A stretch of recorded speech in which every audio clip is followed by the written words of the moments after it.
tell your children not to do what I have done. Spend your lives in sin and misery in the house of the rising sun.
Ladies and gentlemen, please welcome Florida Governor Ron DeSantis.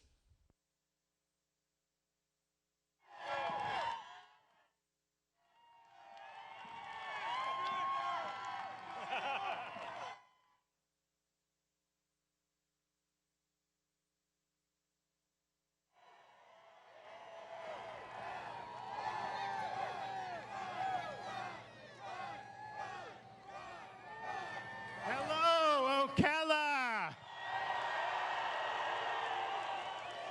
Are y'all ready to win?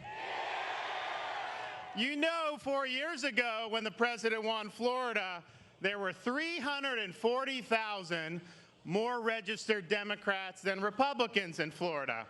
Now, that gap has been closed by 200,000 Republicans. Because people understand the right way to go, and you look no further than issues like we see in Washington with the U.S. Supreme Court. In 2016, the president, as a candidate, put out a list of judges. He promised us that he would appoint strong constitutionalist judges in the mold of Clarence Thomas and Antonin Scalia. And if you were watching this week, I think we can say that he fulfilled that promise when he's nominated Judge Amy Coney Barrett. There should be no more debate. It's time for the Senate to confirm her and fill that seat.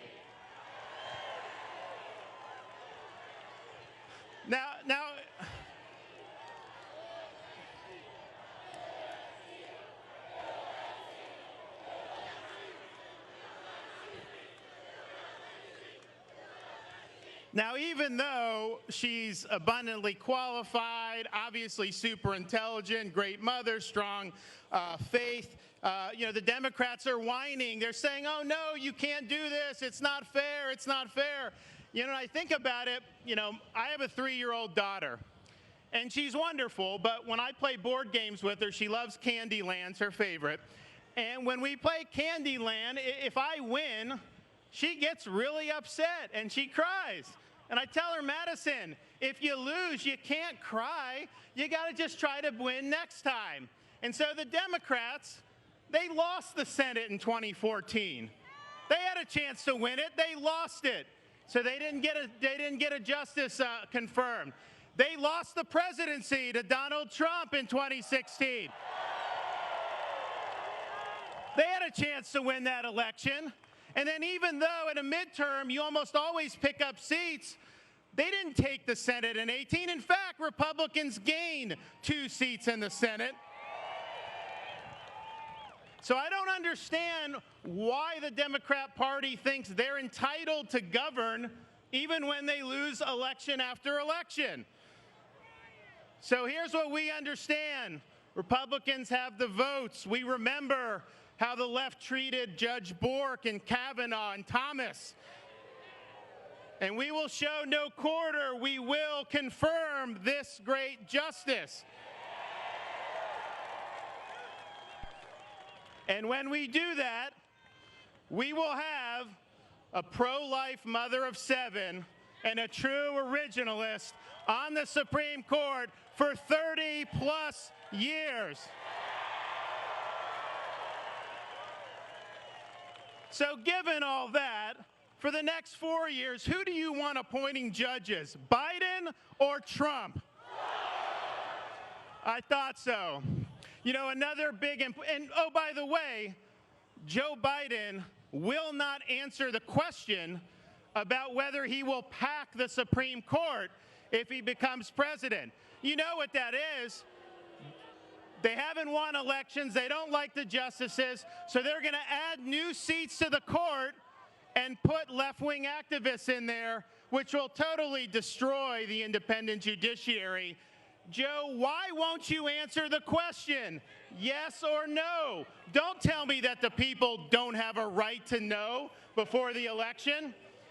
We oppose packing the court because it's not the right thing to do, and I know Donald Trump would have no problem answering the question that if a court packing bill came on his desk, he would veto it. He wouldn't sign it. We know that. The other, I think, another main issue is the continuing vitality of the country. If Joe Biden's president, he's all but telegraphed, he will do another lockdown for our country, and we cannot afford that. Lockdowns don't work, and our country cannot afford to be shut down. So no thank you, Joe Biden. We also need law and order in this country to prevail. And in June, when our cities were ablaze, the president stood up for law enforcement. Joe Biden was nowhere to be found. In fact, they had some of his campaign workers, Kamala, they were raising money to bail out the rioters from jail. I can tell you we need to have a president that stands side by side with the men and women of law enforcement. President Trump has done that. He's been endorsed by every organization. Biden has not been endorsed by one. And so here we are. But I can tell you, as a governor in Florida, when the riots started across the country, we said, don't come to Florida. We called up the National Guard. We had other law enforcement on standby. And we were able to prevent what you saw in Minneapolis and some of these other places. But we're not resting on that. When our legislature comes back, I have proposed the strongest anti-rioting, anti-looting legislation in the country, which says very clearly, if a locality defunds law enforcement, the state is going to defund you. If a local government tells police to stand by and not support the citizenry, then you can hold that local government accountable if you get hurt or your business or property gets hurt. And oh, by the way, we need more stronger penalties.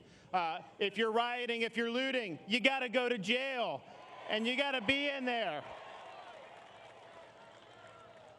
So, okay, so I just have a few questions, and I hope that you guys are ready to go. But will you pledge to go out and vote between now and November 3rd?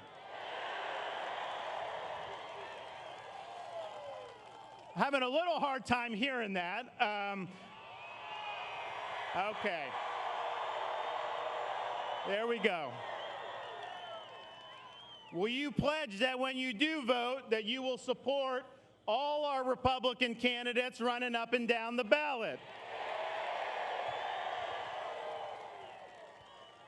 Will you pledge to convince your friends, families, neighbors, anyone you know to get out there and vote between now and November 3rd?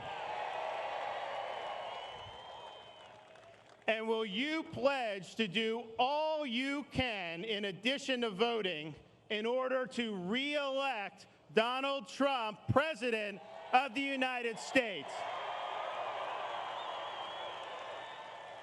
And if you do that, and if you come out and you get your friends and you get your family and you get your neighbors to come out, you're going to go into Election Day, and oh my gosh, the media, they're going to be so excited because they want to get this guy out of there. They're going to believe all these polls just like they did in 2016. They're going to be giddy.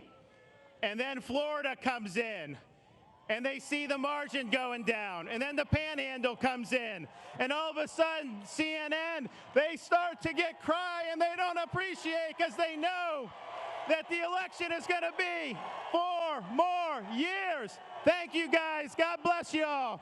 Thank you. Thank you.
ladies and gentlemen, the President of the United States, Donald J.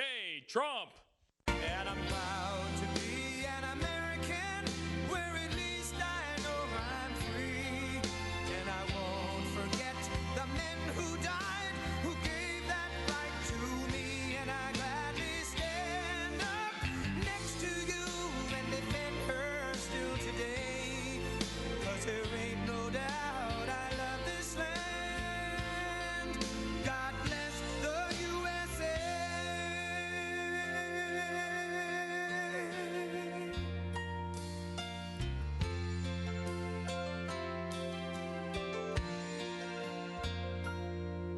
From the lakes of Minnesota to the hills of Tennessee, across the plains of Texas, from sea to shining sea, from Detroit down to Houston and New York to LA, where there's pride in every American heart, and it's time we stand and say that I'm proud to be an American, where at least I know I'm free. And I won't forget the men who died, who gave that right to me. And I gladly stand up next to you and defend her still today. 'Cause there ain't no doubt I love this land. God bless the USA.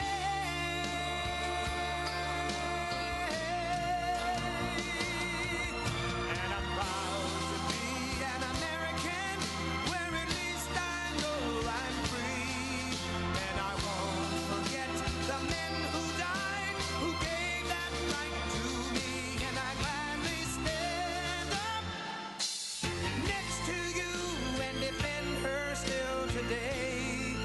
'Cause there ain't no doubt I love this land. God bless the USA.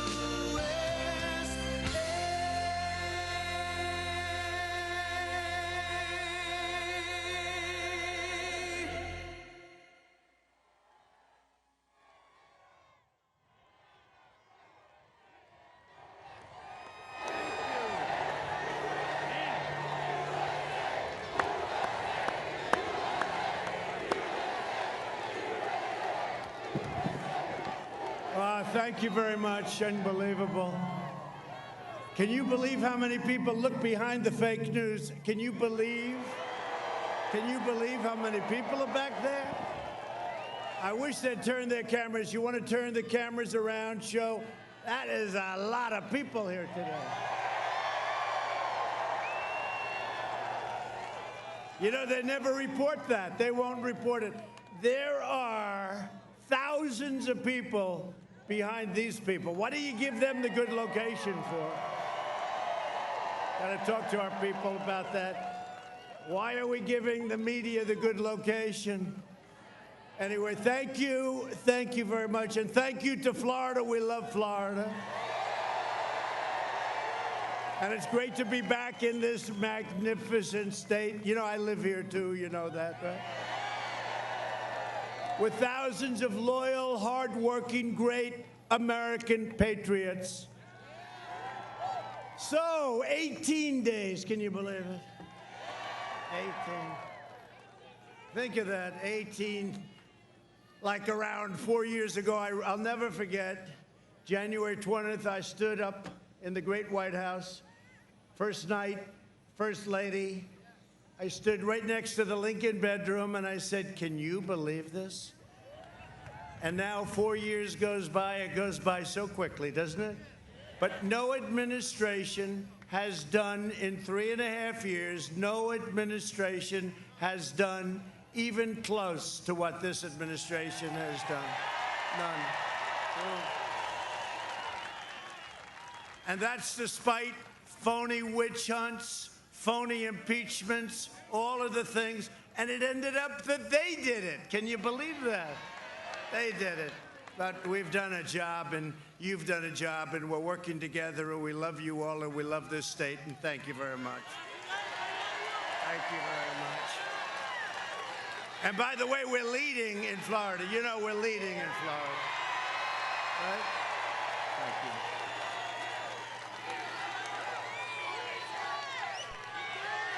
Thank you. Thank you. No, we're leading in the state of Florida.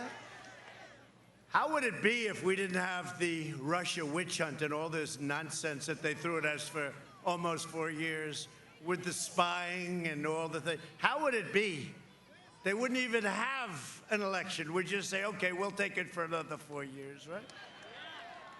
But now we're doing great. And 18 days from now, we're going to win the state of Florida. We're going to win 4 more years in the White House.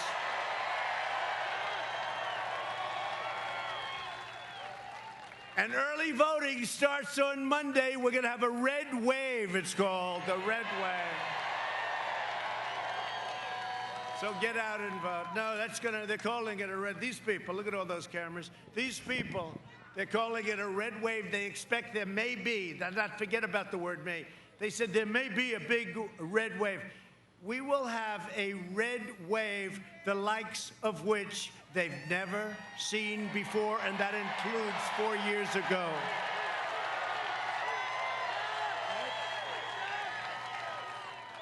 Joe Biden is he's a disaster, let's face it. But did you see last night? Did you see the easy questions? Now, did you watch that whole deal? Did you see him a week ago with Lester Holt on NBC? Like, come on, Joe. Come on, Joe. Come on, Joe. Can we help you with the answer, Joe? It's a disgrace. And you saw what I got last night, right? But it's okay. She's like disappeared. Nobody can find her. She's not too popular right now. But we enjoyed it, you know. We enjoyed it. You know, we don't say, give us the questions, give us the answers. We wanted this. We don't want to read it off teleprompters. We don't want to do that. And we know what we got, and people really expect it. And by the way, if you can't handle Savannah, you cannot handle Putin and President Xi and Kim Jong-un. That's small potatoes last night. That's small potatoes. But it does seem unfair when you have a guy that's constantly getting questions like you're talking to a child, right? Like you're talking to a child. They say, what's this? And then you get like, boom, boom, what about this? What about that? What about this? Now, but that's why we're here, right? You know the expression? You know the expression? They come after us from every angle. They're after us. And we're here, and they're not. So it's pretty good, right? It's pretty good. And we appreciate this great support, but Biden is the living embodiment of the corrupt political class and you take a look at what he's done. It's a political class that enriched itself while draining the economic life and soul from our country. Look at what's happened. And now you see it. And you see it better than ever before. And with all of the things that you know took place, not one question was asked of this guy last night about that. Can you even believe it? It's the biggest story worldwide. It's a corrupt family. And these people didn't ask him one single question about it. It's incredible.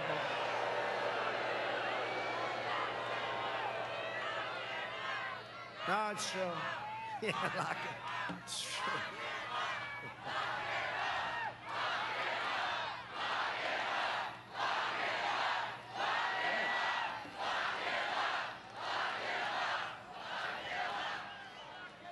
I like this guy. Look at this. Will you stand up, please? Look at this guy. That's pretty good, huh? That's pretty good. Thank you, man. That's cool. That's great. Thank you. That's cool.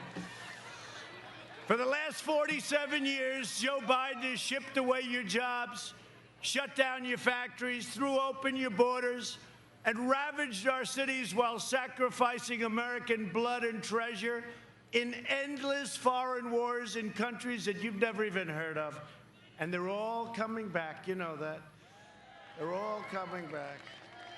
Except in certain areas, if you don't mind, where we kept the oil. We left some of our great soldiers. We kept the oil. We should have kept the oil in plenty of places when we went over there. We should have never been there. But if we're going to be there, remember I used to say for years, keep the oil. We didn't do that. He's a servant of the wealthy donors and globalists and special interests who got rich bleeding our country dry. They sold you out, and I know this area very well, and you got sold out big. This whole state got sold out. Every state did. They sold you out on trade, on borders, on jobs, on crime. One act of treachery after another.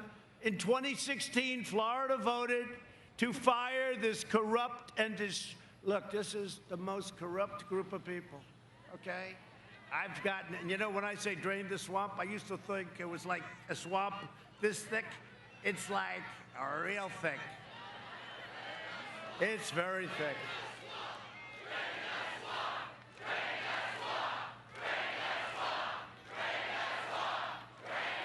So Florida voted to fire the corrupt and decrepit political establishment, and you elected an outsider as president, and we finally put America first. Right? About time. It's only been about 30 years. This week we learned from newly released emails that Joe Biden has been blatantly lying about his involvement in his son's corrupt business dealings, the highest level. Yesterday, a news story showed that Hunter made a deal with a wealthy Chinese business magnate for $10 million a year for introductions alone. He just wanted $10 million, introductions. He's going to introduce. This is a guy that got thrown out of the military, had no job. As soon as his father became vice president, he became a vacuum cleaner for the family, okay? Hunter also referred to another more lasting and lucrative arrangement, as he called it, with the same Chinese businessman that would be so much more interesting to me and my family, his father, okay? His father. These deals were made after Biden spent his entire career letting China steal our jobs and raid our factories. And let me tell you something, if he ever won, China will own the United States, okay? They will own it.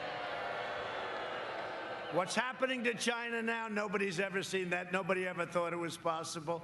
We've done so much better than them until they sent us the plague. And now we're coming back from the plague. We could have lost 2.2 million people and more.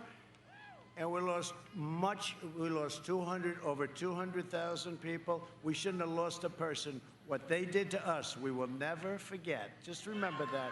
We will never forget. But this is all a matter of national security. The Bidens got rich while America got robbed. And you know, I say it, and I sort of said it very timidly initially, and now you see this, they got the guy's laptop. They've got thousands of things. I mean, they're going through it. And I give great credit to the New York Post, for what they did. The New York Post. I don't know how many of you read the New York Post, but it's the oldest paper in the United States. I think it's like the 5th largest paper. It really is. You know, you talk about mainstream media. They went out and they did what these people should have been doing. These people do nothing. But I said it very timidly, and now I say it. Joe Biden is a corrupt politician, and he has been for a long time. And the Biden family is a criminal enterprise, and you know it, and so do I. In fact, they sort of make crooked Hillary Clinton look like amateur hour. You think about it. Yet all of this is being covered up by the media and big tech. You saw that? You see that? You put a story out from the New York Post, and they shut down a site. How about Kayleigh? Her site got shut down because she put out a story from the New York Post. This is what's going on. So they talk about freedom of speech and freedom of the press. There's no freedom of the press. But watch what we do. But the biggest thing we can do, November 3rd. That's the biggest thing we can do. Because I'm not just running against Biden. We're not just running against Joe Biden. We're running against the left-wing media, and we're running against big tech. And they all said, and I've heard this, and I kept hearing about the power of big tech, the power, and they were against us, as you know, 4 years ago. But I won. I said, how could they be powerful? I won. I never did this before, and I won. How the hell are they powerful? But now they've gone totally crazy. They've done things now that they wouldn't even do, and they got caught. And there's great anger in Congress, in the Senate. There's great anger because what they're doing is really bad. You know, we gave them Section 230. It's protection. It protects them from everything. It shields them. So once you do that, the government is giving them something that no other industry has. So they no longer can say, oh, freedom of speech. That's not freedom of speech. They've been given protection, and they've abused that protection. And a lot of people are looking now at big, bad tech. But I did say it. I said, so they're so powerful, how did we win? Well, we won for a lot of reasons. By the way, was that the greatest evening? Was that the greatest? But we're going to have an even bigger evening and an even better evening on November 3rd. Despite the fact that they're trying to get forever to count the ballots, you know, the ballots, right? The fake ballots. They're doing everything.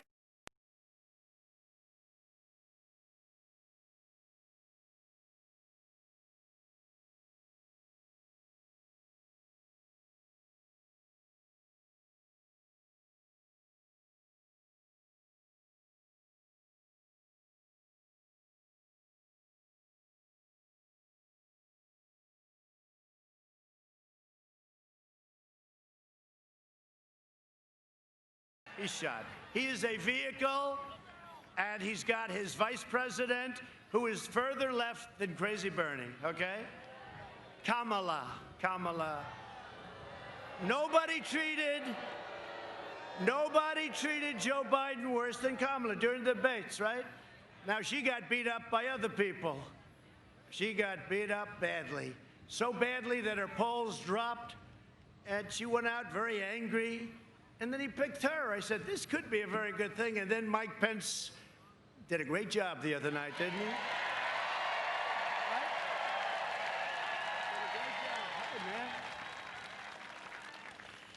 So I have nothing but disdain for what these people have done, and they have nothing but disdain for your values, and you know that. They flood your communities with criminal aliens, drugs, crime, while living behind gated compounds. They oppose school choice while sending their families to the best private schools. They demonize the police while hiring private security. By the way, take a look at the way Joe Biden lives. You know, he's been in Congress, I guess, for almost 50 years. I say 47, but the 47 is getting a little old now, right? Almost 50 years, and he's got houses, and he lives beautifully. You know, it's okay if you work and you get out it beautiful, but this guy's been a politician. A little strange, isn't it, huh? A little strange. They say he lives very well. They attack the Second Amendment while employing armed guards. They come against you with the guns. They want to take your guns away. You know, if I'm not here, I'm the only thing standing between you and your Second Amendment. That I can tell you. They support crippling lockdowns while their jobs remain totally exempt from being locked down. How about your governor in Michigan? She has that place locked down. We just won the court case, though. No, the courts just ruled it unconstitutional what she's doing. The only one that was allowed to enjoy himself happened to be her husband, right? He was going to go boating and have a good time while everyone else was locked down. Somebody caught him. Who the hell caught him? That was a great thing, right? You know, and then we caught some people doing whatever. We'll find out what that was all about. And then she said it was my fault. It was my people that caught them. It was Trump's fault. It's always Trump's fault. Can it ever be like Rick Gates's fault? I mean, it's always Trump's fault, Rick. By the way, how did the governor do? Did he get up and make a great speech? Good governor. Good guy, too, right over here. A lot of good people here. It's time we send a message to these shameless, wealthy, liberal hypocrites in Washington, D.C.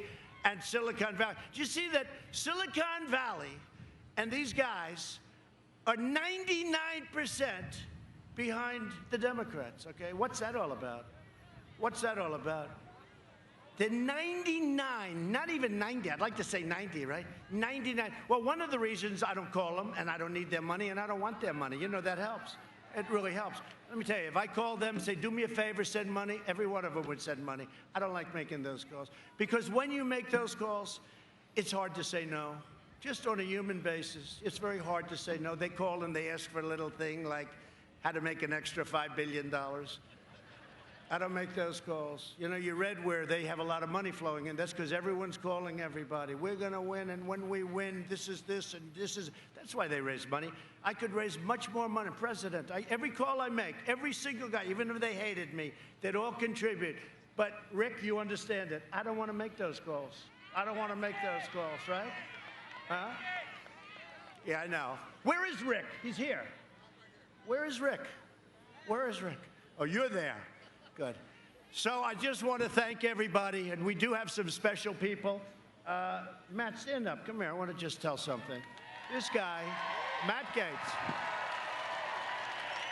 So Matt's been another one of our stars. We're going to introduce some of our congressmen and women later, but he's done some special job. How are we doing in Florida, Matt?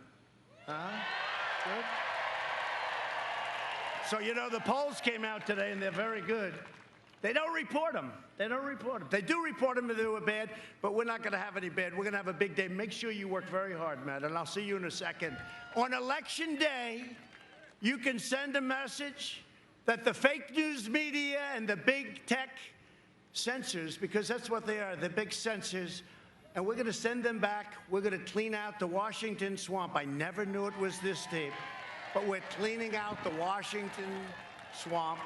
We're going to show them the American people are in charge by delivering Joe Biden, Sleepy Joe, a thundering defeat like they haven't seen before. Like they haven't seen before. If I don't sound like a typical Washington politician, it's because I'm not a politician. Sorry.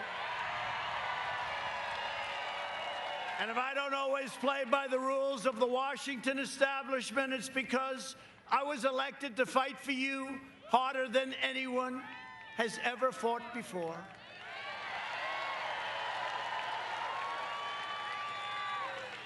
This is the most important election in the history of our country. And, you know, I used to say it all the time. I'd say, well, this is important, but the last. And I'm sort of like debating which is more important. Which is more important? Rick Grinnell, tell me which is more important, Rick. Rick Grinnell, by the way, has done a great job. You know who he is? You know him? What a great job he's done. He's coming with us, I'll tell you that. But nobody's done the job that we've done. Nobody's done the job that we've done, and we've done it with all that opposition. Biden has made a corrupt bargain exchange for his party's nomination, and he shouldn't have the nomination. I said this before. Pocahontas, Elizabeth Warren, should have gracefully, she was defeated. She shouldn't have stayed Super Tuesday. If she didn't stay if she would have left, she didn't even have to endorse anybody. If she would have left, Crazy Bernie, 100% would have gotten, because he would have gotten most of her votes. He only needed a few. It was really amazing. And he would have had, this guy is the greatest loser of all time. There's no better loser. He's so nice about it. It happened to him twice now, right? So she stayed. Biden got it. So we have a little bigger base, but he's got a base with zero enthusiasm. Zero. The only enthusiasm they have is to beat us. And you know what? That's called negative enthusiasm. Typically, it never wins. We'll find out. It better not win, okay? It better not win, Matt. Biden has handed control to the socialists, Marxists, and far-left lunatics. If he wins, the radical left will be running this country, and they're addicted to power, and God help us if they ever get it, because we will never have the same country again. We never will. We never will. You know, I used to talk about Venezuela. Boy, that is an amazing amount of people back there. That's an amazing amount of people. Turn the camera. Can you show the group of people? That is unbelievable. That goes back a long way. That's unbelievable. Thank you. That's fantastic. That's fantastic. Thank you very much. I wish we had the cameras pushed back further. I wish the cameras were in the back. Thank you. Thank you very much.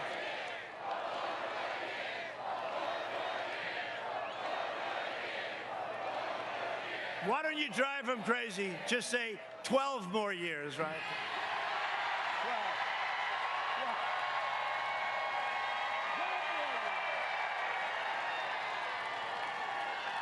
12. They want to punish the middle class, expand every last trace of traditional values, and replace the American dream with the socialist nightmare. And that's what it's going to be. You take a look at what's happened with some of these countries, and look at Venezuela. 18 years ago, 17 years ago, it was one of the richest countries, incredible, tremendous wealth, tremendous natural resources. Now they don't have water, they don't have food, they don't have medicine. We get them whatever we can, but we're working hard. Watch what happens with Venezuela. Watch what happens with Cuba. Watch what happens with plenty of places that are in trouble, because we have to do that. We have to take care of people. But look at what's happened to Venezuela. And don't kid yourself. I used to say, well, that could never happen. When you look at the ideology that we're talking about now, it's the exact same ideology. It's the exact same ideology. But it's never going to happen to us, because we're going to have a big, big victory over the next 18 days. They want to turn America into a communist country or a socialist country. You know, it didn't used to be I'd use the word communist, but now we talk about our country will never be a socialist nation. And now we have to say a socialist or a communist nation, because that's the next step. We're not going to let it happen and ruin the lives of Hispanic Americans and all Americans. We're not letting it happen. We're going to have a big victory. And that'll be the end of it. Because you know what? One more defeat and they're going to accept it. You know, I talk about unity. Somebody asked me a question recently about unity. When do you think the country will come together? It was coming together. I was getting calls from politicians that nobody would have thought on the other side. And they were saying, I think it's time. I think it's time. We had the greatest employment numbers in history. We're up to 160 million people. We had the greatest numbers, Hispanic American, African American, Asian American, women. We had the greatest numbers. Young people with a diploma from high school, without a high school diploma, with a PhD from MIT. Every single group was having the best numbers. We had the greatest economic recovery. We had the greatest economy in the history of the world, and then we got hit by the plague from China. But I'll tell you, and then we saved millions of lives, and we're rebuilding at a level that nobody can even believe.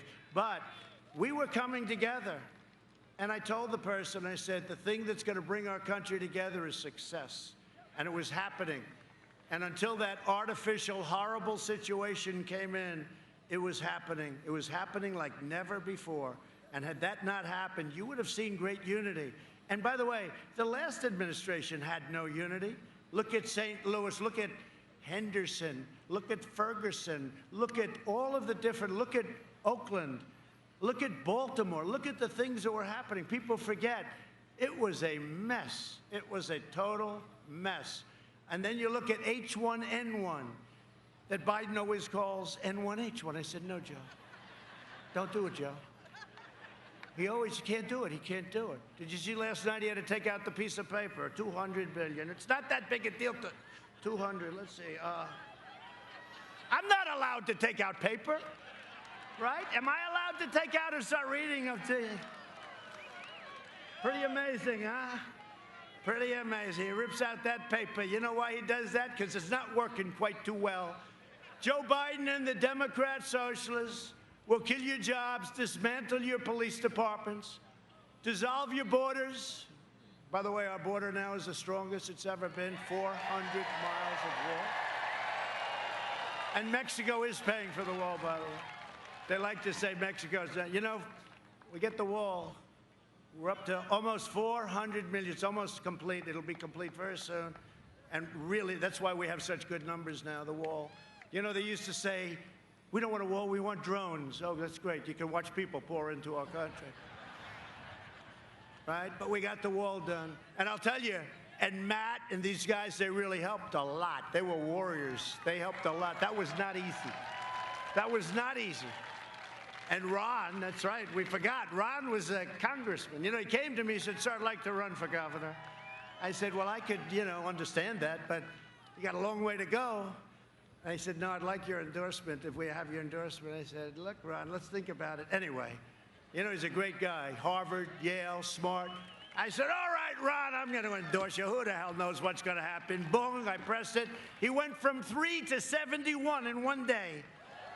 And then he had an impossible person to beat. You know, this guy, how's he doing, by the way? How's his opponent doing? He was going to be the future of the Democrat Party, his opponent. I don't think he's doing too well, right? No, not doing too well. Watch, they'll resurrect him. The fake news will say, it's incredible what's happened. He's wonderful. Nah, if he were a Republican, they wouldn't be doing it, but that's okay. But Ron's been a great governor. It was an honor to be with him and endorse him. He's done a fantastic job. The only one better is his great first lady. I like her even better than Ron. But they'll release criminal aliens, raise your taxes, confiscate your guns 100%, destroy your suburbs. They talk about suburban women. Do they like Donald Trump? Yeah, they like Donald Trump. You know why? Because they want safety and security, right? They want safety and security. And they don't want low-income housing built next to their beautiful suburban dream. No, we got rid of it. You know, they had a regulation, all the women standing up over there, they had a regulation that would have destroyed our suburbs. It would have destroyed our American dream. And they came to me, Ben Carson, a lot of good people. They said, sir, it's very tough to terminate it, but why don't we just amend it? I said, I don't want to amend it. What does amend it mean? Make it a little bit better for us, or a little bit? I said, I don't want it amended. I want that regulation terminated. And they terminated the regulation, and nobody can believe it. And they want to drive God from the public square. To defend our Constitution from this madness, I proudly nominated Judge Amy Coney Barrett to the United States Supreme Court.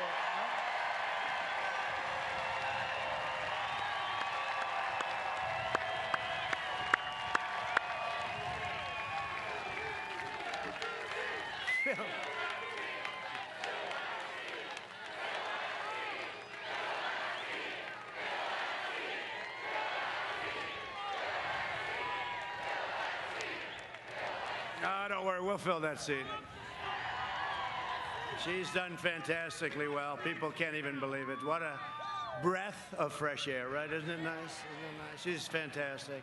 You know what got me? Her professor, one of her professors, longtime professor, very highly respected all over the legal world, had many, many, many years of students. He said, the single greatest student he's ever had was Amy. And that was pretty good. You know, that meant something to me, right? That meant something to me. It is nice. You know, you're not allowed to discriminate, but I do like smart people on the Supreme Court. Right? Now, Biden wants many people on the Supreme Court. He doesn't want to say, he said, I'll tell you after the election. What they want to do to the court will be a disaster. And by the way, you know, I put out a list of people. It's probably one of the reasons I got elected, but now we increased it by 20 great people that believe in a thing called the Constitution of the United States. But I put out a list so that when we choose, I said I will only take somebody from that list. And they're incredible scholars and great at what they do. I said, Biden has to do that. Not just about packing. Is he going to pack? Got to know, who is he going to appoint? Because, you know, the AOCs of the world, AOC plus 3, the AOCs of the world, Omar, I think we're going to win. You know what? I think we're going to win Minnesota because of Omar.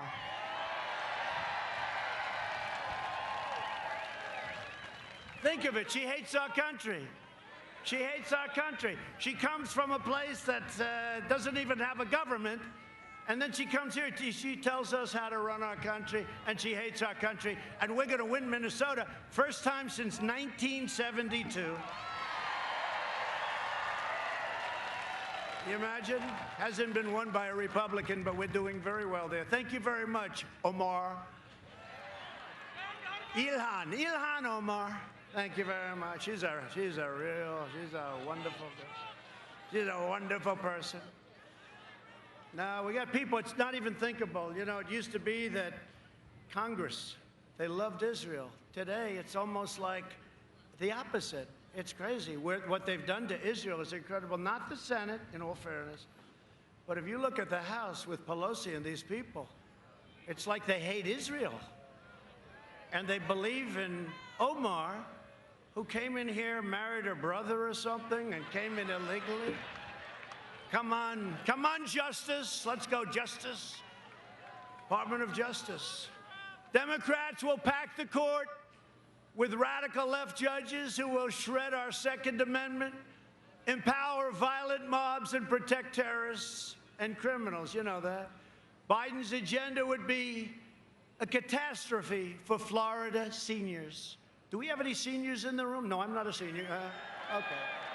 I'm not a senior. Yes, I am. Especially for everyone from, I love the place, the Villages. I love the Villages. I love the Villages. They fight for us. I read stories every day. They're out there. They're driving those beautiful golf carts, the nicest golf carts ever made. They got golf carts that are better than your car. We love the Villages, and we're with them all the way, too. They've got spirit. They've got heart. For years, Biden tried to cut your Social Security, you know that, and your Medicare. Now Biden's pledging mass amnesty and free health care for illegal. Look, he's got the illegal immigrants coming in, and we all have heart, and we all want to take care of everybody. But when you say you can have free health care, you can have free education, you can have free... Millions of people are going to flood our country. We're not going to have a country left. So you just can't do it.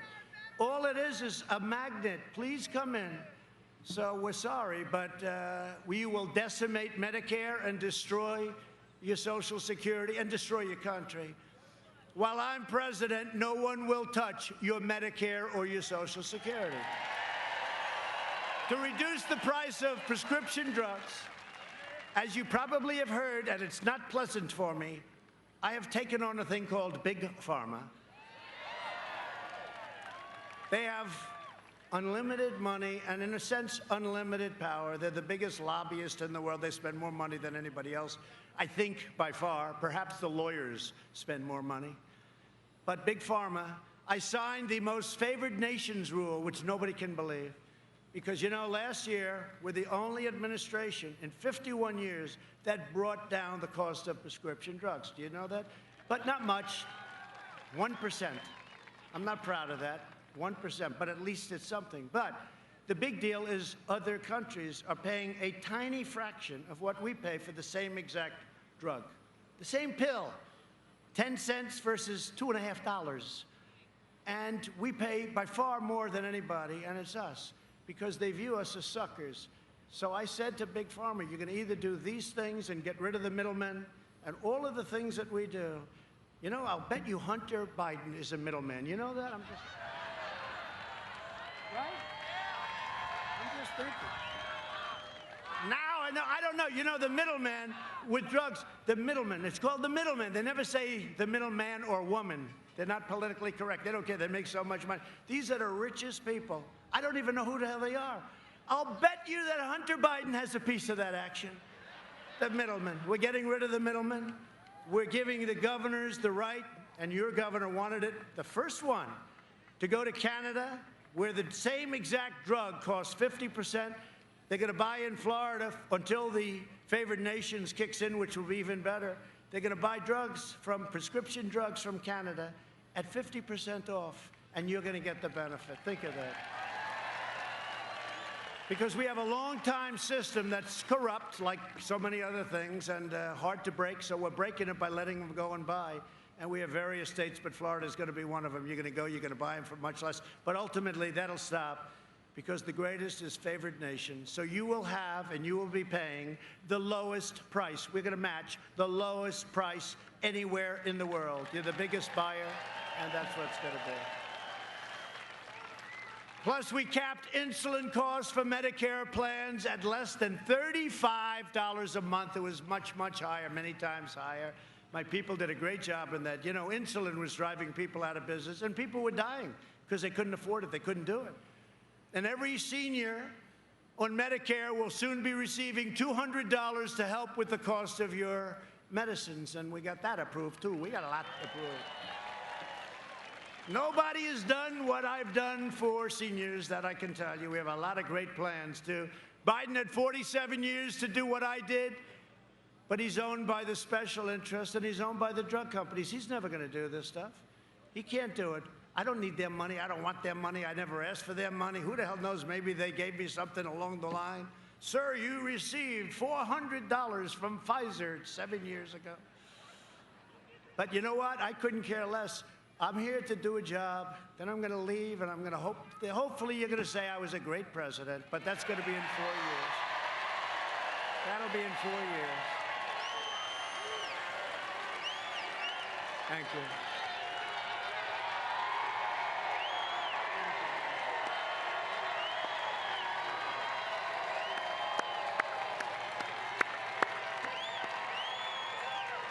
Thank you very much. Under my leadership, we're delivering a safe vaccine and a rapid recovery. We're doing things with FDA. They're giving us approvals in weeks as opposed to years. It's been incredible. If you vote for me, prosperity will surge, normal life. That's all we want. We want normal life, right? Normal. We don't want anything. We want to be where we were 7 months ago. And next year will be one of the best and greatest years in the history of our country. That's what's happening economically, and that's going to lead to other things. This election is a choice between a Trump recovery and a Biden depression. He gets in, they're going to quadruple your taxes, they're going to take away all of the benefits that I gave you, which turned out to be a lot. You add energy, and it's probably $7,000 or $8,000.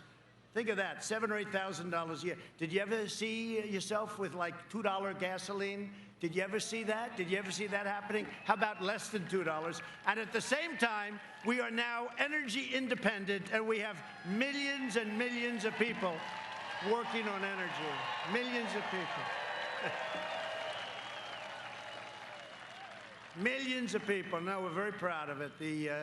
You know, we are independent. We don't have to be in the Middle East. We don't have to be. We're there to protect Israel. We're there to help others. But we don't need it anymore. We used to need it. We don't need it anymore because of what we've done. And by the way, the fracking, this guy, he goes around talking about fracking all the time. I mean, think about it. There will be, under no circumstances, there will be no fracking. Then he gets it. He goes to Pennsylvania, and I love Pennsylvania. And he says, oh, wow, they have a lot of jobs here, about 1 million jobs fracking, right? He goes, I got a problem. So he goes, all right, who the hell cares? I've been saying this for 1.5 years, no fracking. Now he gets up, yeah, we'll let you frack, absolutely. We never said that. And the fake news doesn't ever even ask the question. No, I mean, they don't even ask the question. It is true. They don't even ask the question. I mean, this guy goes through a thing last night with Stephanopoulos. I like George, but he did me 2 weeks ago. He did an interview with me, and it was nasty, right? It was nasty. Last night, it was like a sleeper. Everyone's falling asleep. Why don't they ask him the fact that why for 1.5 years did he say there's no fracking? And then the day he gets the nomination, he goes into Pennsylvania. He knows nothing about Pennsylvania, by the way. He likes to say, I was born in Pennsylvania. That's it. And then they left. Maybe they didn't like it. They didn't like it. I love you too. Look at her. Thank you. Thank you very much. It's very nice. Thank you. But why don't they ask him that? Like, for 1.5 years, there will be no fracking. How about this? I said, oh, the election's over. They said, a lot of these people on the stage, the Democrats, they said, who is going to pay for illegal immigrants' health care? Who agrees to pay it? They all raised their hand. You saw that, right? I said, that's beautiful, but Joe's hand hasn't, but I saw his shoulder. It was moving. right? Right? Because he knew, you know, his mind isn't so good, so he knows there's something bad going on. He's been doing this for 47 years, so he says, like, I got a problem. I have no idea what the question means, but they're all racist. So he's like this, and then finally he goes this, and I said, I just won the election. That's great. But then they deny it. Then they go and they deny. I've never seen anything, whether it's that or the fracking or other things, they just deny it like it didn't exist. And they get a free pass from our corrupt media. It's a corrupt media. I used to say fake. I used to think that was one of the greatest things that came up. Fake news, right? That was me. But I said, you know, but now I have to go a step further. It's fake and it's corrupt. And a lot of times I leave the fake off because, you know, corrupt is a stage worse. And I'll tell you, and this is true, it's the single, which just about, it causes the problems. It's the enemy of the people. Our media is the enemy of the people. It's very, very dangerous what they do. And you've never seen it more than the last week between the big tech, and they're working on Section 230. You watch what's going to happen. But you've never seen a more egregious case than what's been happening over the last 3 or 4 years. I will deliver optimism, opportunity, and hope. Speaking of hope, Hope Hicks is here. Where's Hope Hicks? Where's Hope Hicks? The great Hope Hicks. You know, she was tested positive, but she's okay. Where's Hope? We want hope, right? We want hope. I used to say, we want hope. And all these crazy people said, yeah, we want it. Where's Hope? Where's Hope? Come here. Come here. Come here, Hope.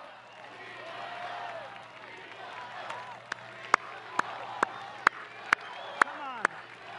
She's shy, but not that shy. Come on, Hope. Hey.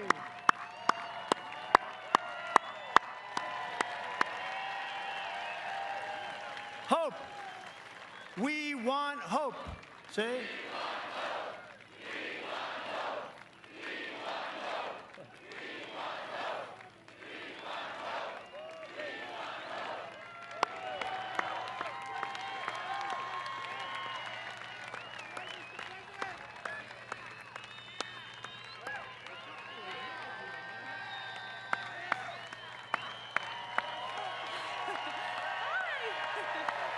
We can share a microphone now. Thank you all so much, and thank you, President Trump. I have stage fright, so.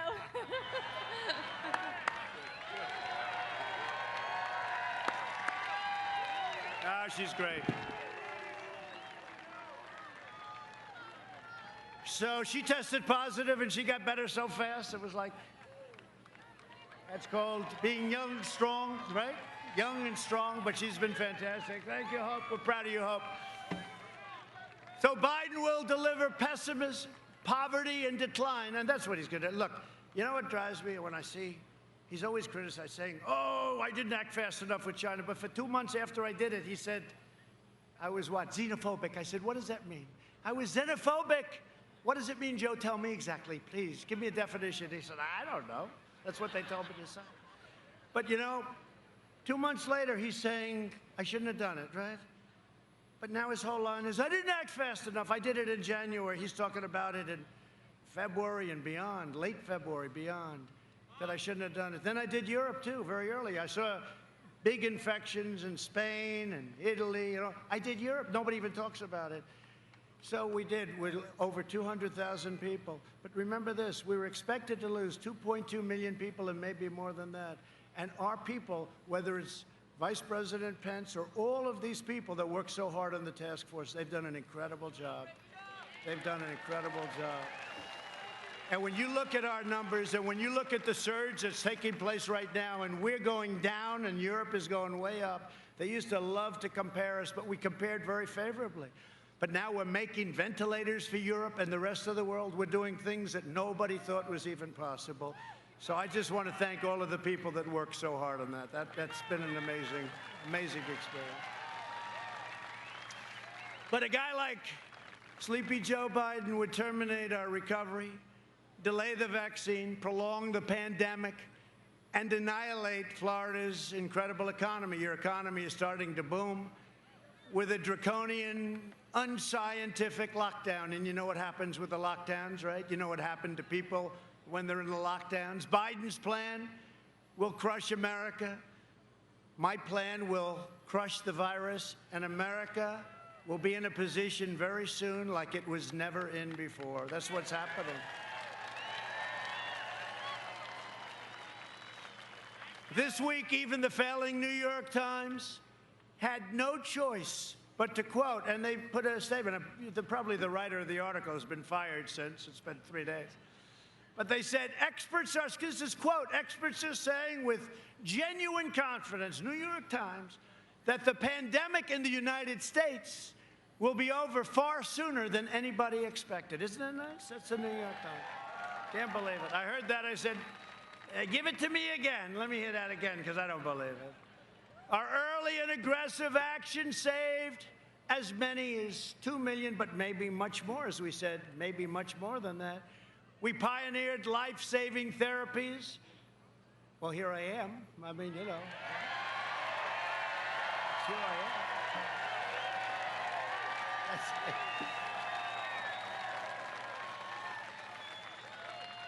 I don't know what the hell they gave me, but I'll take some more of it right now, because I felt... No, I had something Regeneron, great. It really, you know, the antibody things. And Eli Lilly also makes something very similar, and we're having a lot of it produced right now, and we're going to be delivering it, and it's going to be something. But, you know, our fatality rate, 85%, think of it.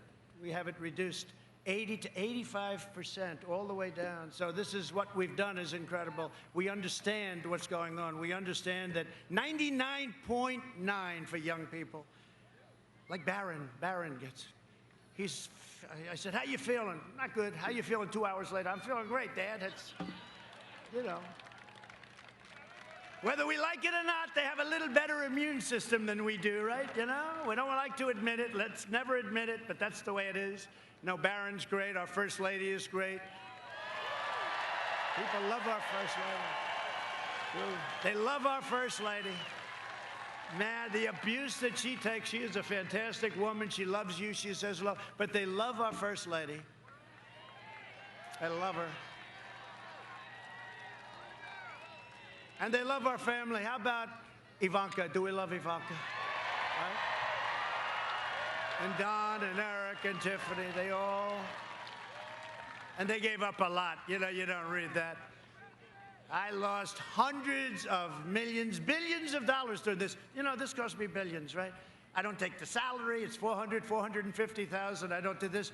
But if an Arab gentleman happens to stay one night in one of my hotels for $642.13, headlines, Trump is ripping off the set. These people are bad. Billions of dollars I lost by doing this. And you know what? It's the greatest investment I ever made because it's an investment in our country. It's an investment in our country.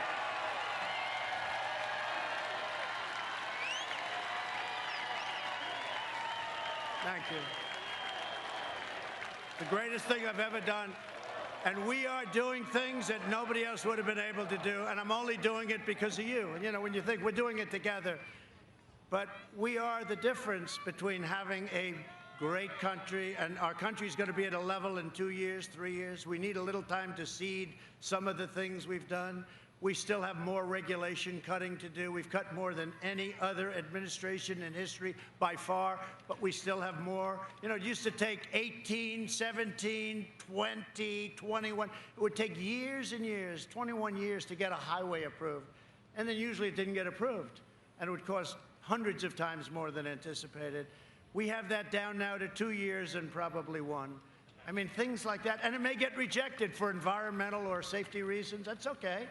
But it's going to go quickly. There's no reason. You've seen the charts. I put them up. All the process that you had to go through to get a simple thing done. And now we're building refineries. We're building incredible things, things that were not. If somebody applied for a refinery in the old days, people would laugh at them. They'd say, you never get that approved. If you go to Louisiana, you take a look, in Texas, you take a look at what they're doing in terms of refineries, right? It's incredible. The things we're doing are incredible.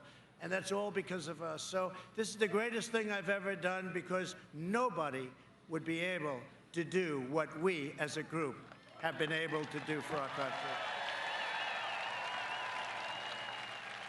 So I'm working to make the antibody treatment that I received available to anybody that needs it free, because it wasn't your fault. It wasn't your fault. And I view it, I mean, they call it a therapeutic. I view it as a cure, because I didn't feel too good. I didn't have a temperature in a lot of years. All of a sudden, sir, you got a little temperature going there. Oh, that's great. And I woke up, and I'm telling you, it was literally the following day. I couldn't get, and Walter Reed Hospital, one of the great, Walter Reed Military Hospital in the world. But I want to thank Johns Hopkins, too. The one thing when you're president and you're not feeling too good, you're laying in bed, there's about 14 doctors surrounding you. Where are you from? Everyone's like a who's who. But no, what they did is incredible, and we're making that available to everybody that needs it. I've signed an emergency declaration. We're telling everyone to get it approved. And we want to thank Dr. Hahn at the FDA. They're working very, very hard to get it approved very quickly. We're trying to get things approved in a matter of weeks. It used to take years. That includes other drugs for other things, where you'd have many, many years, and a person's terminally ill, and they go to Asia, or they go home. If they had no money, they'd have no choice. They go home and they die. But we have incredible drugs, but it would take another 4, 5, 6 years. It would take 10 years. We've cut that number down in half, maybe even more than half, for other drugs, cancer drugs, etc. But we have a thing called Right to Try. I talk about it every once in a while. I'm so proud of it. It has had such an incredible impact. Right to Try, it's a great name to me.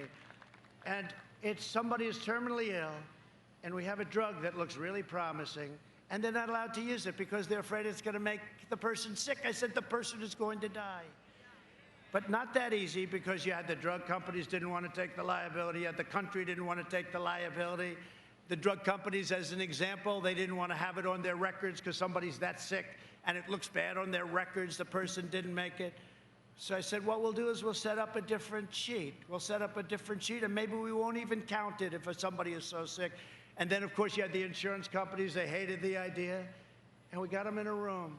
And we had a very strong document that there will be no liability to the country, and you have an absolute right to try. So somebody's terminally ill, you have no idea how many people have been saved by doing this. Some incredible stories. So, I mean, that's one of many, many things. That's one of many, many things. People don't even talk about it, but it's been, it's been just an incredible privilege. Through Operation Warp Speed, we will have 100 million vaccine doses before the end of this year. The vaccine will end the pandemic once and for all. And frankly, I'll say it, and they'll hate this. Well, they'll actually love it. Even without the vaccine, the pandemic's going to end. It's going to run its course. It's going to end. They go crazy. He said without the vaccine. Watch. It'll be a headline tomorrow. These people are crazy. Now it's running its course. We're rounding the turn. You see the numbers. We're rounding the turn. And, this state 3 months ago, you know what happened? 3 months ago, we had a surge here. We had a surge in Texas. We had a surge in Arizona. Great governor in Texas, great governor in Arizona, great people. And you have a great governor here. And we had surges, and they went up, and they went down. And now you're at your lowest numbers. And you're open, and you didn't close, and it's just amazing, right? It's great. So we're joined today by one of the greatest governors in our country, and I know a lot of good ones, and I can tell you there's some really bad ones too, but this is a great one, Governor Ron DeSantis. Governor, where is he? Thank you, Ron. I heard your speech was great, Ron. I heard you did a great job, but he's done a great job, and he's been my friend. Hey, Ron, are we going to win the state, please? Okay. If we don't win it, I'm blaming the governor. I'll fire him somehow. I'm going to fire him. I will find a way. Anyway, thank you. And members of Congress and friends of mine and warriors, Matt Gaetz, who we said hello to. Matt. Great guy. Great guy. Is this your area a little bit? No? No, not too much. But they know him. Everybody knows. No, he's a warrior. He's a fighter. Also, Neil Dunn. Where's Neil? Neil, thank you very much. I like your tie, Neil. I like your suit and your tie very much. That's great. And another man who knows so much about the military, I'll call him a lot, Mike Waltz. Mike. He knows so much about the military. Good. The both of them.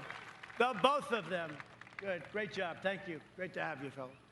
Congressional candidate Kat Cammack. She's fantastic. Where's Kat?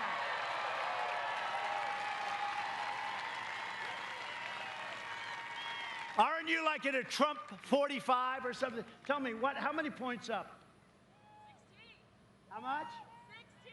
Well, that's pretty good. That's a good Trump district, I'll tell you. Kat's going to be there. She's going to win it. That's a great job. And a woman who was in charge of Michigan, you all know her. She was in charge of Michigan. Michigan hadn't been won by a Republican in decades and decades. She was horrendous to me. She kept calling me, please, sir, one more speech. Just come to Michigan. You're going to win it. I said, all right. Finally, toward the end, 4 years ago, I said, you know what? That's it. Okay, I'm leaving. That's it. I'm not coming back for it. That's okay, sir. You don't have to. We're going to win it. I get a call the following day, so you have to come back for one more speech. And I did it. And we won the great state of Michigan, and she was in charge. Head of the Republican Party now, Chairwoman Ronna McDaniel.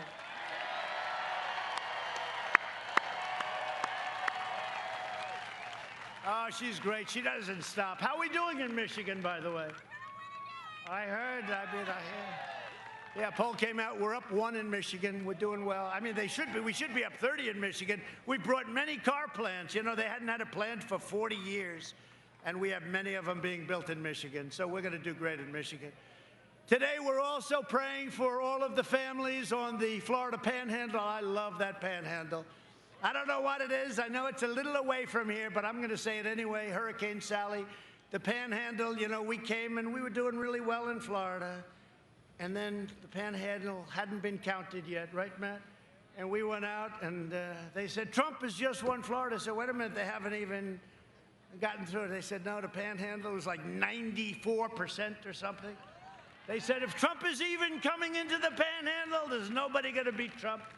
And we won it pretty easily, I'll tell you, but the Panhandle, so we're with the Panhandle 100%. Great people. Last month, I approved a major disaster declaration for the state of Florida, and I'll be with you all the way, and we're doing some rebuilding. You got hit with a lot of storms and a lot of hurricanes, and we're with you all the way. And, you know, when Ron calls up, he's always calling me, oh, sir, we need more money for this hurricane, that hurricane. We need more money for Lake Okeechobee. You don't care about Lake Okeechobee. Lake Okeechobee is pretty far away, but he wants more. But that's what a governor should be doing, right, when you think about it. I can get angry at him. I can say, that's enough. But he's somebody that wants it. And you two senators, by the way, Marco and Rick, they're doing a great job. And they're right now in Washington fighting for our new Supreme Court justice, okay? Marco and Rick. Great people. They're great people. Under my administration, we built the greatest economy in the history of the world, and now we are doing it again. You know what it's called? Make America Great Again again. See all those hats? Make America Great? Make America Great Again again. But I don't want to do it a third time, okay? But we're doing it really nicely. It's coming along at a level that nobody can believe. But these numbers are amazing. In my first 3 years, family income increased by $6,000. 3 years. More than 5 times the gains in all 8 years under the Sleepy Joe / Obama administration. Oh, I got an emergency call today. They say, sir, I'm sorry to tell you, President Obama is going to start campaigning for Sleepy Joe. I said, so what's the problem with that?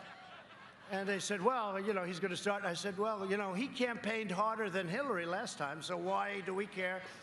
The other thing, he refused to endorse Joe. He knows what's going on up here with Joe. And Obama refused to endorse him. And even after Joe had won, he didn't want to. And then finally, like a long time later, he finally came out and endorsed him. But they called me. They said, you know, Obama's going to start campaigning. I said, is that good or bad? Because I think it's a good thing. Because, you know, they did a lousy job, and I wouldn't be president of the United States if they did a good job. I probably wouldn't have run, and if I did, I probably wouldn't have won, you know. So it's one of those things. They did a lousy job, and that's why I'm your president. African-American income grew 9 times more. Think of that. African-American, and these are numbers that Larry Kudlow given to me right from the book. The great Larry Kudlow. African-American income, think of this, grew 9 times more than it did under Biden and Obama, right? That's a big number. African-American unemployment, Hispanic-American unemployment, and Asian-American unemployment all reached record levels, like levels that nobody's seen. It is amazing when Biden sits and he criticizes you, and then I say, wait a minute, it's not like he left 25 years ago. He left 4 years ago, less. And I say, you know, he's always criticizing. You know, he's not criticizing. He's got guys that write. They write pretty well, too, by the way. He has no idea what he's reading. But he's very critical. And you think, he's been doing this stuff for 47 years. Why didn't he do it before? Why didn't he do it before? We lifted 6.6 million Americans out of poverty. Since the China virus, we have created a record in the history of our country, 11.4 million jobs over just a short period of months. We've already cut the unemployment rate in half, and we're now down to 7.8. And I'll tell you what, I never thought I'd be happy with 7.8. I told you. But when I hear 42%, 38%, it's going to go to a number like nobody in history, I said, we can't let this happen, and we did a hell of a job. Under Biden, it took 30 months to recover more than half of the jobs lost in the crisis. We did it, instead of 30 months, we did it in 5 months. Think of that. Jobs have been recovering 23 times faster than the Obama recovery, which was, by the way, the worst recovery, slowest recovery in the history of our country. Now, they only go back till 1929, so, you know, I don't want to have them say, there was something that happened in 1851, but I don't think. They go back to, I think, 29, all right? Long time. But it's the slowest, the worst recovery. We've stopped businesses from leaving, and factories are pouring back into our country. We've spent the last 4 years reversing the damage Joe Biden inflicted over the last 47 years on NAFTA. We got rid of NAFTA. Did I tell you everyone said you can't do it? You know why you couldn't do it? They said you couldn't do it. You know why? Because it was so good for Mexico, and because it was so good for Canada, they said you'll never pull it off. They have a lot of power in our country, those two countries. I got rid of NAFTA, and now we have the USMCA, which is just kicking in. And the other two countries, we like them both very much, but they're not thrilled. TPP, we wouldn't allow it to happen. That would have destroyed your automobile businesses, right? And China's entry into the World Trade Organization, Joe Biden approved that one, the single worst deal we've ever made, because China was flatlining until that happened, and then they became like a rocket ship. And they are considered, you know, a developing nation. And I said, if they're a developing nation, then we're a developing nation too. Because as a developing nation, you get tremendous bonuses, and it's ridiculous. No more. And by the way, we just won a lawsuit, $7.5 billion. We haven't won a. They're treating us with respect, but we'll find out about the World Trade. And we took ourselves out of the World Health Organization. Is that okay? We took ourselves out of the World Health Organization. Because, frankly, you know, we put up $500 million a year. So we have 325 million people. We put up $500 million of World Health, okay? It's not the biggest thing, but it's a lot. We did $500 million. China, 1.4 billion people. They put up 39 million a year. Other than that, it's a very fair deal, okay? This is the kind of stuff that I see this stuff. I could tell you 100 different stories. It's so stupid and so unfair, so we took ourselves out. They're dying to have us back in. I could go back in for about $3 a year. He screams, don't go back. That's the problem. If I went back for $500,000, right? I'd be criticized. The Democrats would say, what a terrible thing to do. It's incredible. Deal after deal. I could tell you hundreds of stories, but we just take care of it all, and we do it really well. For decades, our politicians spent trillions of dollars rebuilding foreign nations, fighting foreign wars, and defending foreign borders. But now we are finally protecting our nation, rebuilding our cities, and we are bringing our jobs, our factories, and our troops back home to the USA. They're coming back.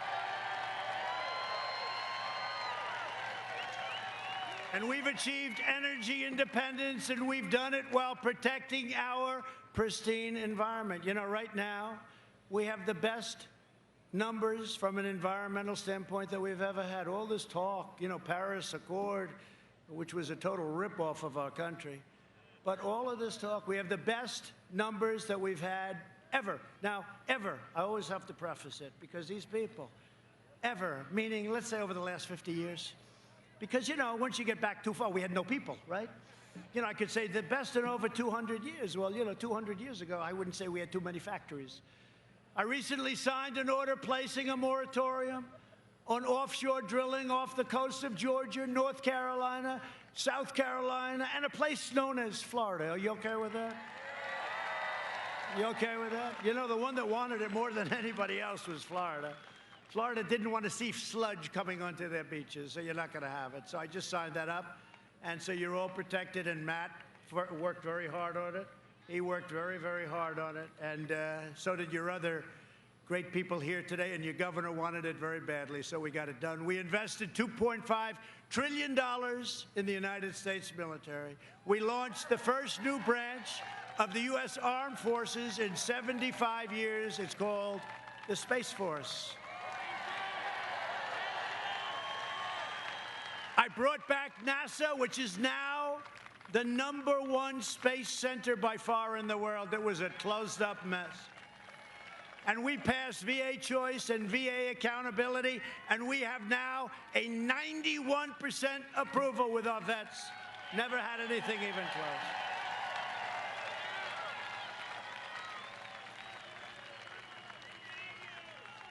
We beat down ISIS, took 100% of the ISIS caliphate in Syria, you saw that, and Iraq. And when I came in, it was a mess. It was all over the place, and we did it. We have generals that are so incredible. The real generals, I'm talking not the paper generals. We have some of them, too. We have some highly overrated generals, and we have some great ones, but these guys were unbelievable. We took 100%. Remember, I said, all right, we're coming home. We got 99%. They said, no, the paper. They said, we want 100%. I said, we're at 99. I want to bring them home. No, we want 100. So I stayed for another couple of weeks, and we took 100%. And we killed the leader of ISIS, who's killed so many people, al-Baghdadi. Right? And we took out the world's #1 terrorist and the #1 mass murderer, probably, well, for a long time. Killed many American troops, killed many people. Qasem Soleimani is dead. He's dead. One of the biggest things ever to happen in the Middle East. People couldn't even believe it.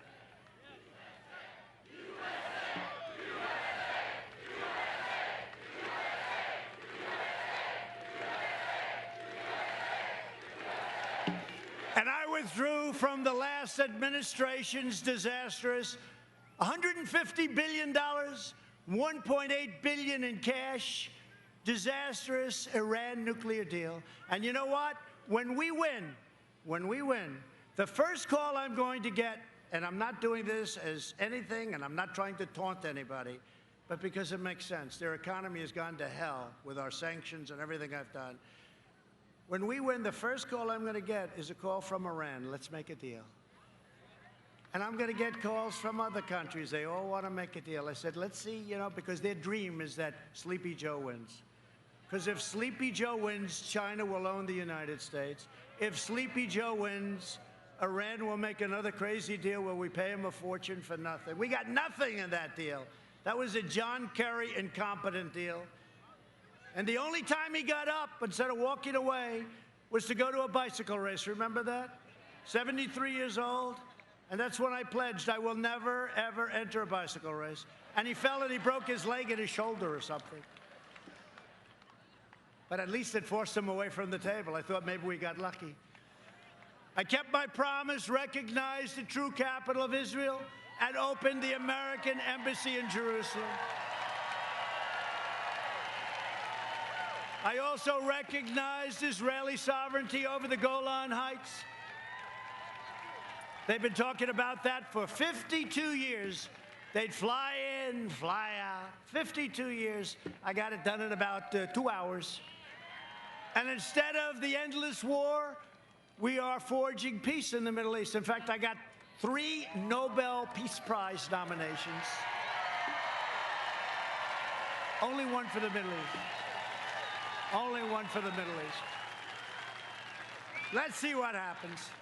Let's see what happens. But, you know, I tell you because they don't cover it. When Obama got it, he just said, what did I do? He had no idea what he did. And they made it a big story. When I got it, I did a good job. Kosovo, Serbia, you know, they were killing each other for many years, killing lots of people. It was like just they fight for years and decades and centuries, and they just fight. And we're making these trade deals. I said, wait a minute, well, we're making the deals. Let's put these 2 countries together. Let's save a lot of lives. And it was easy because, you know, we have all the cards. We have the money. We have the trade. We got them together. We made wonderful deals for our country, but as part of the deal, we got them together, economically together. Isn't that good, right? Nobody can believe it, but that's the way you do it. I did more in 47 months than Joe Biden did in 47 years, and it's true.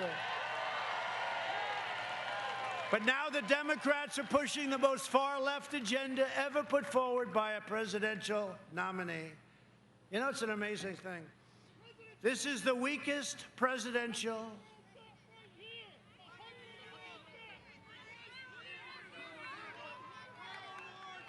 Oh. Go ahead, say it. Go ahead. 100-year-old veteran right here.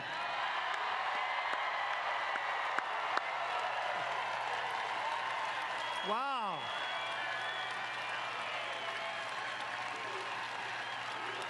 God, he looks beautiful. 100, huh? Looks better than I do. 100, that's great. What's your name?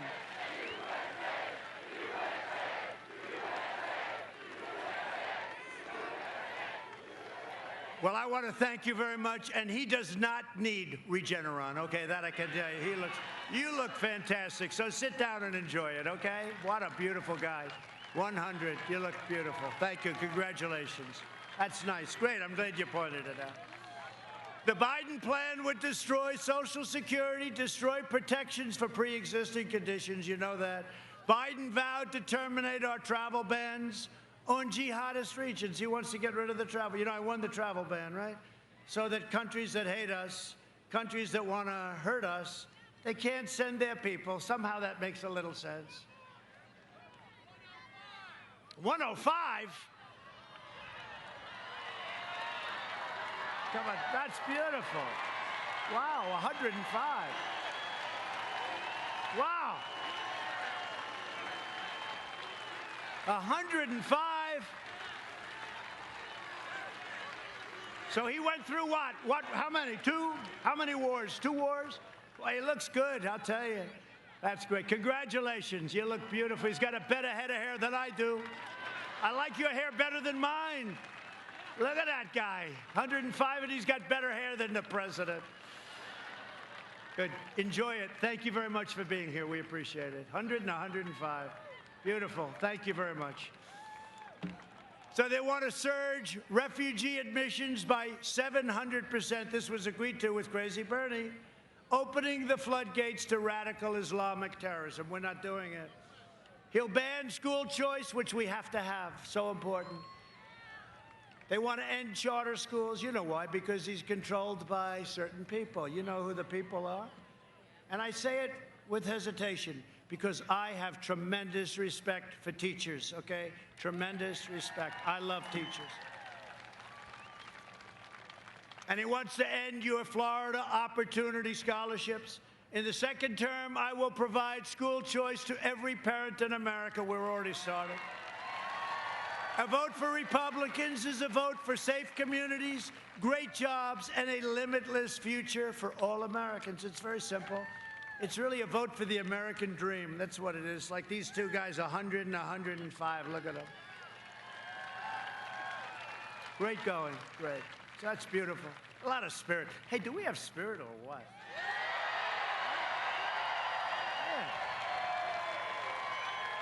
Well, that's one thing even the fake news admits. Our level of enthusiasm, the Trump, whatever the hell you want to call us, the group, is off the charts. I believe it's the highest in the history of elections, but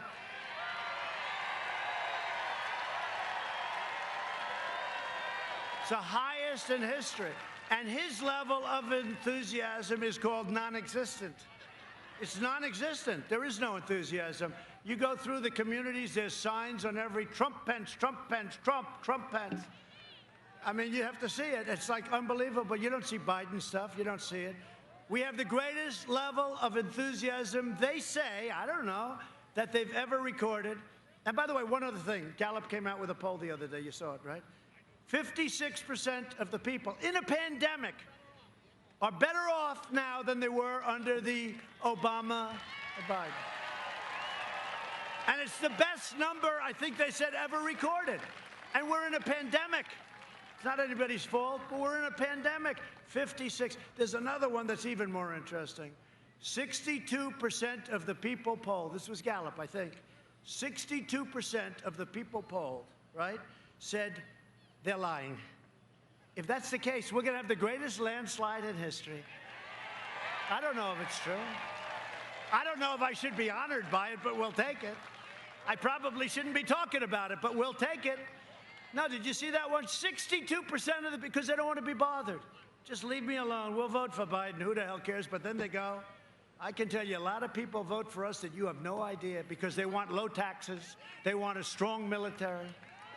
They want a lot of things that we're doing. Over the next 4 years, we will make America into the manufacturing superpower of the world, and we will end our reliance on China once and for all, which we're already doing. We will hire more police, increase penalties for assaults on law enforcement, and we will ban deadly sanctuary cities. Thank you. We will uphold religious liberty, free speech, and the right to keep and bear arms, your Second Amendment. We will strike down terrorists who threaten our citizens, and we will keep America out of the endless, horrible, ridiculous foreign wars. We will maintain America's unrivaled military might, and we will ensure peace through strength, and that's what we have. We have now the greatest equipment any country has ever possessed, the greatest in the world, all made in the USA, by the way. We've restocked, we've rebuilt, we have the greatest fighter jets, missiles, rockets, ships. We have the greatest military ever. Russia, China, everybody is envious, they know. Everybody is envious. We have the hypersonic missiles that you used to hear about. We didn't have them because other countries were stealing our plans from the Obama administration. But we now have hypersonic missiles. We have the greatest military ever. And we did it very, very quickly. And I only hope to God, you know, our whole nuclear arsenal has been redone. Hope to God we never have to use it. But the fact that we are so strong, when I came here, you heard the story. One of the generals, most highly overrated general I've ever met, actually, he said, "Sir, we have no ammunition." I said, "No president should ever have to hear that. We have no ammunition." Now we have so much ammunition, we don't know what the hell to do with it. All made in the USA. We will end surprise medical billing, require price transparency, already signed, and it kicks in on January 1st, and further reduce the cost of prescription drugs. We will strongly protect Medicare and Social Security, and we will always protect patients with pre-existing conditions. Please remember. And we got rid of the individual mandate from Obamacare, which was a disaster. And if we can end Obamacare, we'll end up with a much better health care at a much lower cost with protection for people with pre-existing conditions. So we'll see how that all works out. America will land the first woman on the moon, and the United States will be the first nation to land an astronaut on Mars, our space center, NASA. By the way, is that a beautiful sight? Look at that plane. I mean, I hate to tell you, but I have the exact same plane at home. It's true, the exact same plane. Except it's a different company that made the engines. I think those are Pratt & Whitney, and I have Rolls-Royce. I'm sorry. No, I have the exact same plane, but that is one of the most beautiful planes, 757, one of the most beautiful planes in the world. That's the smaller version of Air Force One, you know that. See, I'm trying to save a couple of bucks for the contract. We will stop the radical indoctrination of our students and restore patriotic education to our schools. We will teach our children to love our country, honor our history, and always respect our great American flag.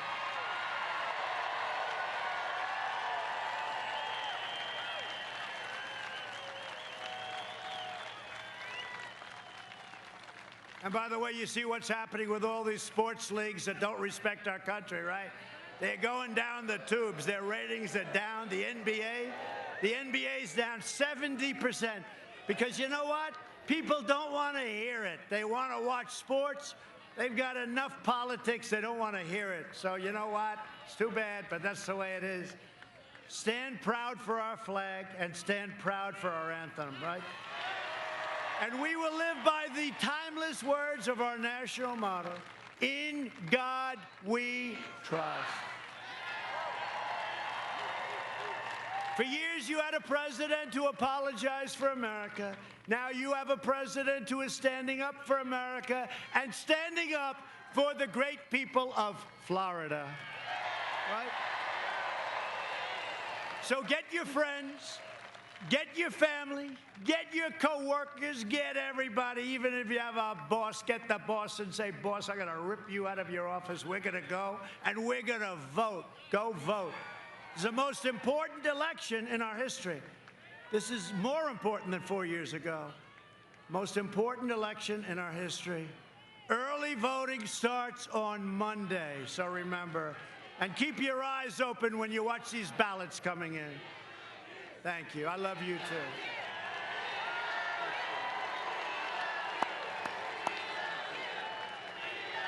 Thank you.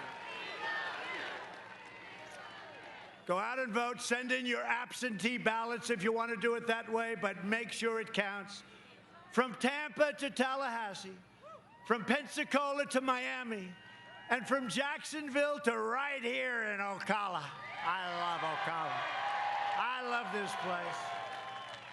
I love horses, right? You like horses around here, right? A lot of friends who live here. We inherit the legacy of Florida patriots who gave their blood, sweat, and tears for this beloved nation. We stand on the shoulders of American heroes who crossed the oceans, blazed the trails, settled the continent, tamed the wilderness, laid down the railroads, dug out the Panama Canal, raised up the giant skyscrapers, won 2 world wars, defeated fascism and communism, and from here in this beautiful, wonderful state with that fabulous sun, landed our brave American astronauts on the face of the moon, right? We made America into the single greatest nation in the history of the world, and the best is yet to come. It's coming fast. Proud citizens like you helped build this country, and together we are taking back our country. We are returning power to you, the American people. That's happening now.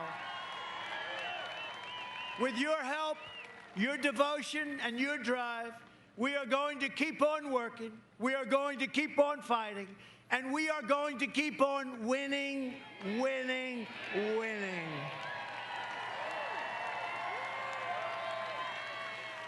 We are one movement, one people, one family, and one glorious nation under God.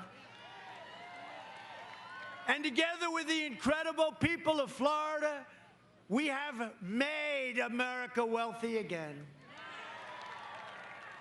We have made America strong again. We have made America proud again. We will make America safe again. And we will make America great again. Thank you very much. Get out and vote. Thank you.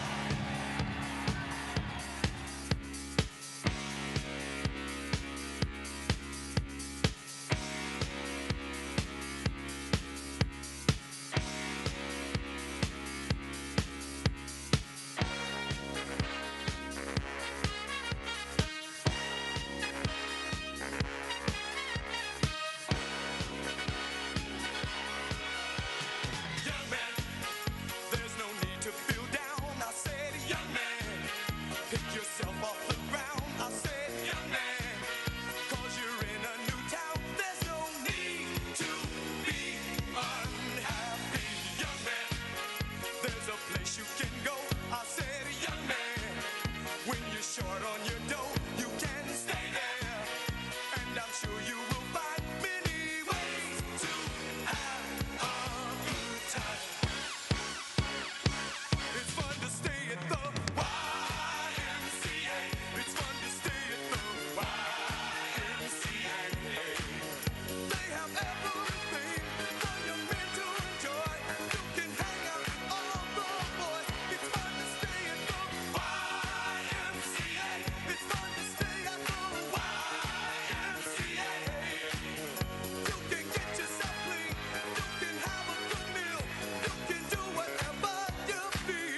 for the band.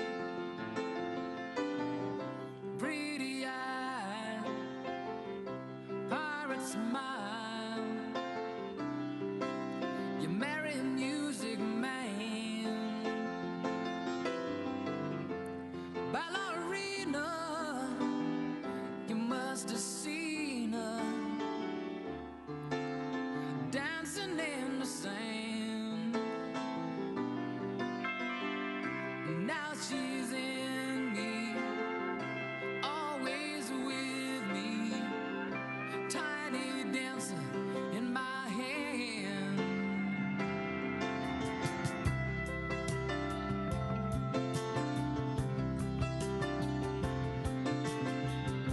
Jesus freaks out in the street, handing tickets out for gone, turning back, she just laughs. The boulevard is not that bad.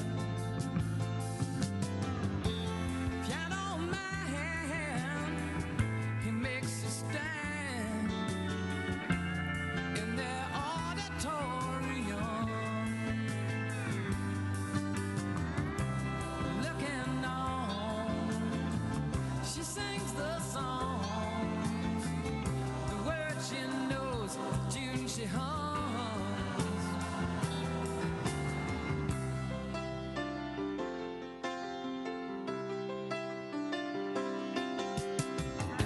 But oh, how it feels so real, lying here with no one near, only you, and you can hear me when I say it softly, slowly. Hold me closer, tiny dancer. Count the headlights on the highway. Lay me down in sheets of linen. You had a busy day today. Hold me closer, tiny dancer. Count the headlights on the highway. Lay me down in sheets of linen. You had a busy day today.